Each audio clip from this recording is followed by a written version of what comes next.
పంజాబ్లో 2027లో రాబోతున్నటువంటి ఎన్నికలకి ఇప్పుడే బీజేపీ అక్కడ ఖాతా తెరిచేసింది. అబోహర్ ప్రాంతంలో ఇప్పుడు మున్సిపాలిటీని బీజేపీ కైవసం చేసుకుంది. మన 26వ తారీఖున జరిగినటువంటి ఎన్నికలు ఈరోజు ఫలితాలు అయితే వచ్చాయి. ఆ ఫలితాలకు సంబంధించి అబోహర్ మున్సిపాలిటీలో 50 వార్డులు ఉంటే అందులో 28 ఏకపక్షంగా బీజేపీ గెలుచుకుంది. 20 వచ్చేసి ఆమ్ ఆద్మీ పార్టీ, ఒకటి కాంగ్రెస్, ఒకటి స్వతంత్ర అభ్యర్థి గెలుచుకోవడం జరిగింది.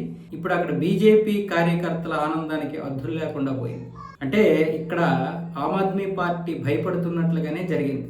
ఈ అబోహర్ అనే ప్రాంతం పంజాబ్కి కీలకమైనటువంటి ప్రాంతం. దీన్ని కాలిఫోర్నియా ఆఫ్ పంజాబ్ అంటారు.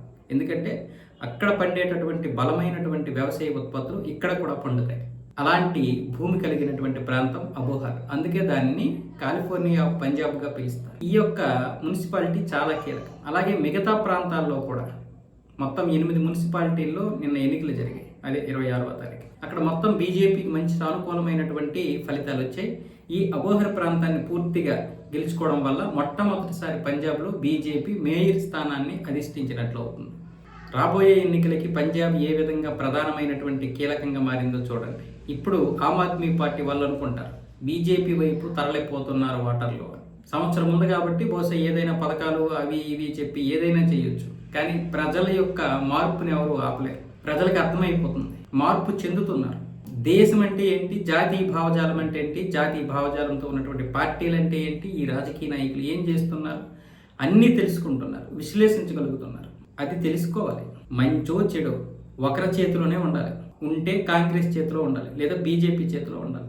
ఇలా 10 రాష్ట్రాలు రకరకాల ప్రభుత్వాలు ఉంటే ఎప్పటికీ మనం అభివృద్ధి చెందాం. అంటే ఏ రాష్ట్రానికి ఆ రాష్ట్రం ప్రభుత్వం ఉంటే మంచిదే, కానీ ఒకప్పుడులా లేదు కదా.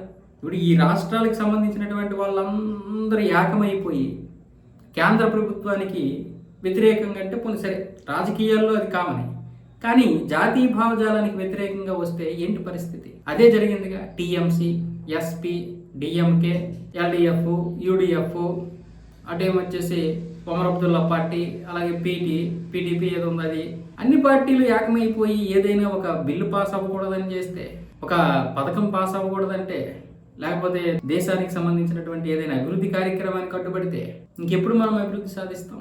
మళ్ళీ చైనాలాగా అభివృద్ధి చెందాలి. చైనా వాడు ఒక మాట చెప్తే అది మొత్తం అందరూ శిరసావహించి పనిచేస్తారు. మళ్ళీ ఇక్కడ అలా ఉండదు, గల్లీకి ఒక లీడర్. మరి ఎలా మనం ముందుకెళ్తాం? అందుకే ఎవరి చేతిలో ఒకటి చేతిలో ఉండాలి.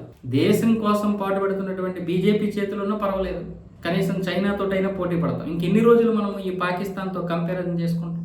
లేదు, మొత్తం మీద మన ఈ దేశం ఎలాగైనా పర్వాలేదు, పక్క దేశాలకి అలాగే శత్రు దేశాలకి ఈ దేశాన్ని అమ్మేయాలనుకున్నటువంటి కాంగ్రెస్ చేతులు ఉన్నా పర్లేదు, తప్పేమీ లేదు. పూర్తిగా నాశనం అయిపోతాం, అటైనా ఉంటాం. ఎందుకు ఈ మధ్య తరగతి బతుకులు మనకి? చావక బ్రతకక ఎటో ఒకవైపే ఉండాలి.